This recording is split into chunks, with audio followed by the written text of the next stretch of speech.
Hello बच्चों, आप लोग कैसे हो? बढ़िया। चलिए आज हम लोग पाठ पढ़ेंगे दुष्ट पर दया। ये कहानी एक सांप और साधु की है।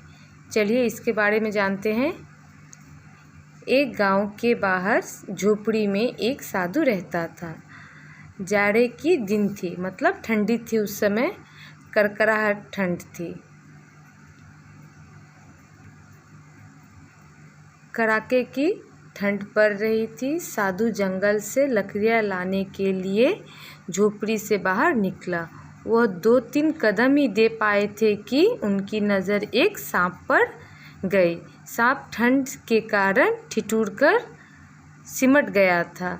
साधु ने उसे एक लकड़ी से हिलाने की प्रयास की, लेकिन वह सांप नहीं हिला। साधु ने फिर से एक लकड़ी लिया, सांप को हिलाने की कोशिश की, लेकिन सांप बेसुध पड़ा रहा। साधु को ये देखकर सांप पर दया आ गया।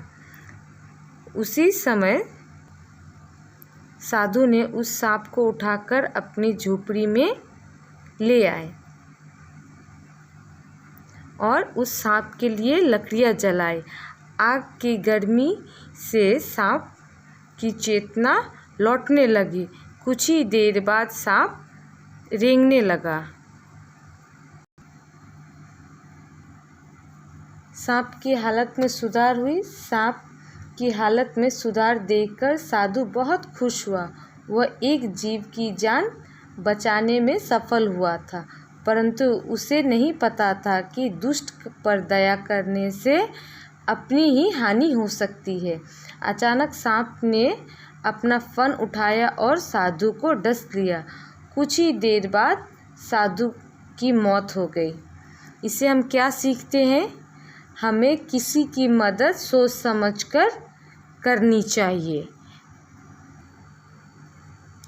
दुष्ट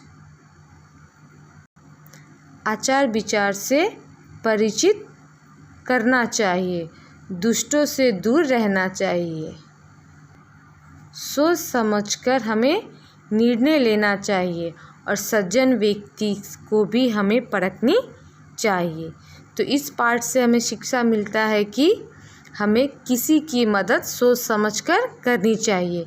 इस पाठ का प्रश्न उत्तर सब आपको ऐप्स में दिया गया हुआ है। अगर कोई दुविधा हो तो आप पूछ सकते हो। धन्यवाद।